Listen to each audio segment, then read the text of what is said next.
Donald Trump की inauguration ceremony complete हुई और वो 47वें प्रेसिडेंट यूएसए के बन चुके हैं।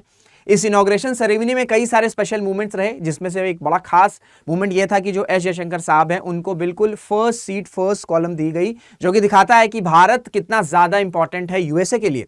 और साथ में ही कई सारे एग्जीक्यूटिव ऑर्डर्स भी साइन किए हैं डोनाल्ड ट्रंप ने, जो कि उनकी प्रायोरिटीज को दिखाता है। चाहे हम डब्ल्यूएचओ की बात कर लें, हम इकोनॉमी की बात कर लें, अमेरिका फर्स्ट की बात कर लें, तो पहले दिन जो एग्जीक्यूटिव ऑर्डर साइन किए डोनाल्ड ट्रंप ने, उससे क्या प्रायोरिटीज वो सेट कर रहे हैं, ये सारी चीजें जो है आज हम समझने की कोशिश करेंगे। नमस्कार दोस्तों, मेरा नाम ऋषभ सिंह है, you are watching current affairs part by 247। इसी तरीके की न्यूज एनालिसिस अपडेट आपको चैनल पर मिलती है, तो चैनल को सब्सक्राइब जरूर कर लीजिएगा।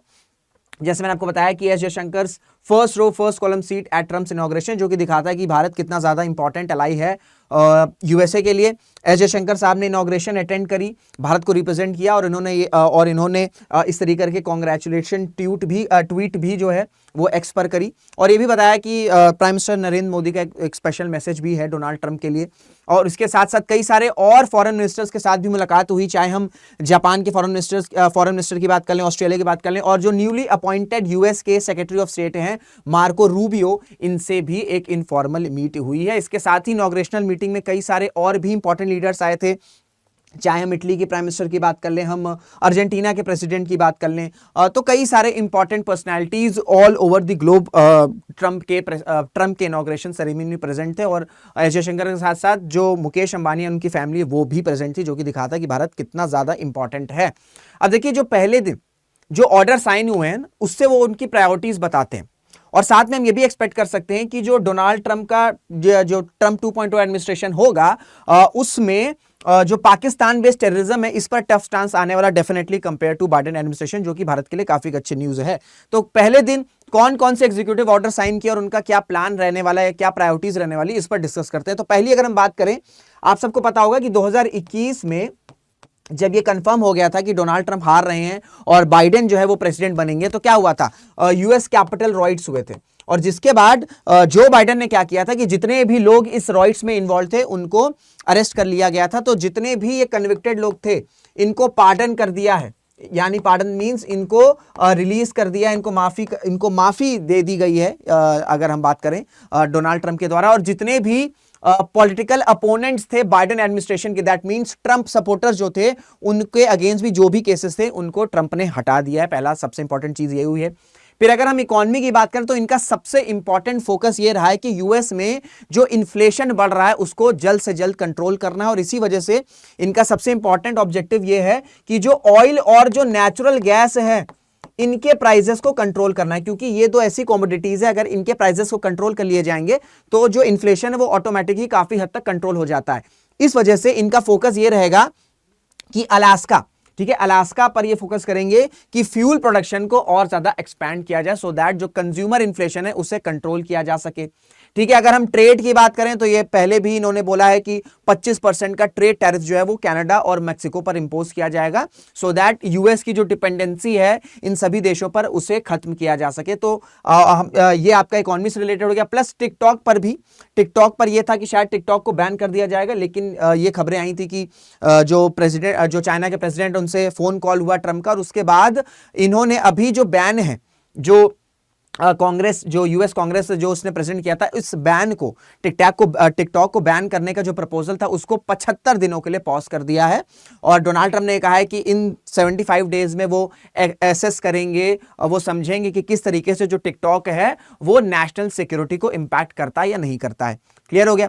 फिर आगे बढ़ते हैं। आगे अमेरिका फर्स्ट, आप सबको पता है कि अमेरिका फर्स्ट इनका एक स्टांस रहा है, मोटो रहा है। जब ट्रंप 1.2 एडमिनिस्ट्रेशन शुरू हुआ था तब से इनका ये स्टांस रहा था। तो इन्होंने सबसे पहले बात ये बोल दिया कि भाई हम यूएस जो है वो रिव्यू करेगा और वो पूरी कोशिश करेगा कि वर्ल्ड हेल्थ ऑर्गेनाइजेशन से यूएस को पुल आउट कर लिया जाए। साथ में ही जो यूएसए फॉरेन एड देता है, ठीक है, यूएसए जो फॉरेन एड देता है इसको भी रिड्यूस करने की बात करी है। अब देखिए, अगर डब्ल्यूएचओ से अमेरिका निकलेगा या पुल आउट करेगा ना, तो ये हेल्थ के लिए काफी, जो ग्लोबल हेल्थ है ना उसके लिए एक कंसर्न हो सकता है। मैंने एक वीडियो भी बनाई थी कि 20 जनवरी 2025 क्या दुनिया बदल जाएगी। इसमें जो साइंटिस्ट हैं, जो हेल्थ एक्सपर्ट्स हैं, उनका यही मानना है कि अगर डब्ल्यूएचओ से यूएसए पुल आउट कर लेगा तो ये ग्लोबल हेल्थ पर एक चैलेंज आएगा। क्यों? क्योंकि आज अगर हम बात करें WHO में सबसे ज्यादा फंडिंग कहां से आती है? सबसे ज्यादा फंडिंग आती है यूएसए से। तो अगर इतना बड़ा फंडर या जो डोनर है वो WHO से पुल आउट कर लेगा, तो WHO के जो भी प्रोग्राम्स चल रहे हैं, चाहे हम नई वैक्सीन्स की बात कर लें, चाहे हम जो डेवलपिंग और जो स्मॉलर कंट्रीज है वहां पर जो भी इरेडिकेशन के प्रोग्राम्स चल रहे हैं या नई बीमारियों को समझने के जो प्रोग्राम्स चल रहे हैं, इन सब पर एक बहुत बड़ा पॉज आ सकता है। इस वजह से WHO से अगर यूएसए पुल आउट करता है, जो कि डोनाल्ड ट्रंप बड़ा स्ट्रांगली कह रहे हैं कि वो यूएसए को पुल आउट करेंगे, तब ग्लोबल हेल्थ पर एक बड़ा कंसर्न आ सकता है। और इसके पीछे उन्होंने रीजन 2020 में भी दिया था, जब कोविड आया था ना, कोविड पैंडेमिक, तो डोनाल्ड ट्रंप ने कहा था कि जो WHO है ना, उससे यूएस क्यों पुल आउट करना चाहता है, क्योंकि WHO पर इन्फ्लुएंस चाइना का है और पैसा यूएसए दे रहा है और इन्फ्लुएंस चाइना का रह रहा है। इसी वजह से डेटा भी जो है यूएस का चाइना के पास चला जा रहा है। इस वजह से इस तरीके की ऑर्गेनाइजेशन से डोनाल्ड ट्रंप जो है वो खुद को और यूएस को पुल आउट करेंगे। तो ये एक बड़ा कंसर्न हो सकता है when it comes to global health. फिर इमिग्रेशन और नेशनल सिक्योरिटी पर भाई इन्होंने बिल्कुल स्टफ स्टांस रखा है। इन्होंने पहले दिन ही बोला है कि ये कोशिश करेंगे कि जितने भी इलीगल इमिग्रेंट्स हैं, पहली बात तो इनको रोका जाए, ठीक है, और कोई भी इमिग्रेंट्स अगर कोई क्राइम कर रहा है, पता चल गया है उसको वो कन्विक्ट हो गया कि वो क्राइम कर रहा है, तो उसके अगेंस्ट फिर डिपोर्टेशन का जो मामला है वो और तेजी से बढ़ा दिया जाएगा, ठीक है, और तेजी से बढ़ा दिया जाएगा।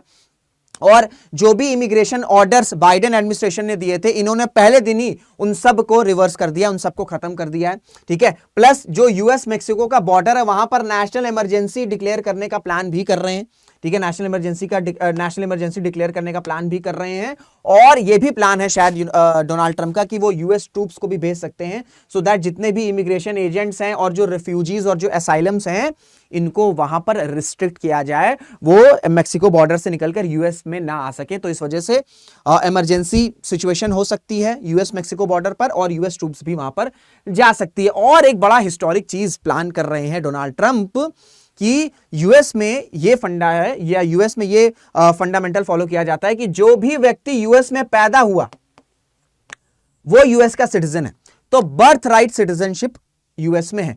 इसको ये खत्म करने की कोशिश करेंगे। हालांकि इसको खत्म करना इतना आसान नहीं होगा, क्योंकि इसमें लीगल हर्डल्स काफी ज्यादा आएंगे, क्योंकि ये जो आपका बर्थ राइट सिटीजनशिप है ना, ये यूएस के ओरिजिनल जब कॉन्स्टिट्यूशन फ्रेम हुआ था ना, तब से ही इसको इंडक्ट किया गया। तो जिस तरीके से भारत में बेसिक स्ट्रक्चर है, उसी तरीके से यूएस में भी अगर हम देखें तो बर्थ राइट सिटीजनशिप एक वहां का इंपॉर्टेंट प्रोविजन बनाता है। तो अगर इसको एंड करेंगे तो इसमें लीगल हर्डल्स आएंगे, लेकिन अगर इसको एंड कर दिया तो अपने में अमेरिका की जो माइग्रेंट्स रहता ना, कि देखिए डोनाल्ड ट्रंप का स्टांस ये है कि जो भी इमिग्रेंट्स आ रहे हैं, जो माइग्रेंट्स आ रहे हैं, वो क्या करते हैं कि यहां पर मैरिज कर लेते हैं, फिर जो बेबी होता है वो यूएस सिटीजनशिप हो जाता है, तो अल्टीमेटली पेरेंट्स को भी सिटीजनशिप मिल जाती है। तो इसी नेक्सस को काउंटर करने के लिए बड़ा एम्बिशियस प्लान है डोनाल्ड ट्रंप का कि वो बर्थ राइट सिटीजनशिप को एंड करेंगे। तो अब देखते हैं कि ये जब ये प्रपोजल रखते हैं तो ये पास होता है तो क्या लीगल चैलेंजेस आते नहीं आते, लेकिन अगर ये पास हो गया, ट्रंप इसको सक्सेसफुली कर लिए, तो अपने में हिस्ट्री या एक नया चैप्टर स्टार्ट होगा यूएस में। क्लियर हो गया।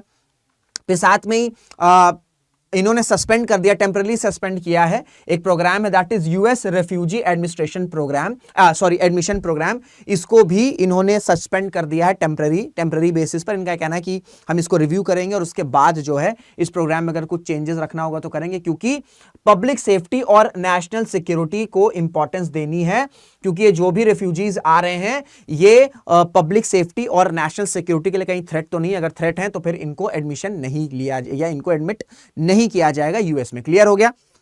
साथ में एक ऐप है CBP वन ऐप, जो कि एक जो बाइडेन ने स्टार्ट किया था, बॉर्डर ऐप है, जिसने कई सारे माइग्रेंट्स, अराउंड 1 मिलियन माइग्रेंट्स को एंट्री दी थी। इस ऐप को भी ट्रंप जो है वो एंड करना चाह रहे हैं। तो जो पहले दिन इन्होंने एग्जीक्यूटिव ऑर्डर साइन किया है वो दिखाता है कि बड़ा टफ स्टांस रहने वाला है, और कई ऐसी चीजों में जो कि यूएस हिस्टोरिकली इन्वॉल्व है या यूएस में चलती चली आ रही हैं, वो सारी चीजें बदल सकती हैं अगर डोनाल्ड ट्रंप इसी तरीके से अपना अग्रेसिव स्टांस रखते हैं। तो ये था पूरी इंफॉर्मेशन की फर्स्ट दिन जो उन्होंने कौन कौन से एग्जीक्यूटिव ऑर्डर्स किए और हम क्या क्या प्रायोरिटी समझ सकते हैं। आई होप आपको सारी चीजें क्लियर हो गई होंगी। कोई डाउट होगा तो अपने डाउट आप कमेंट बॉक्स में पूछ सकते हैं। इसी के साथ इस वीडियो को एंड करते हैं। मुलाकात करेंगे आपसे अगले वीडियो में। जय हिंद, जय भारत।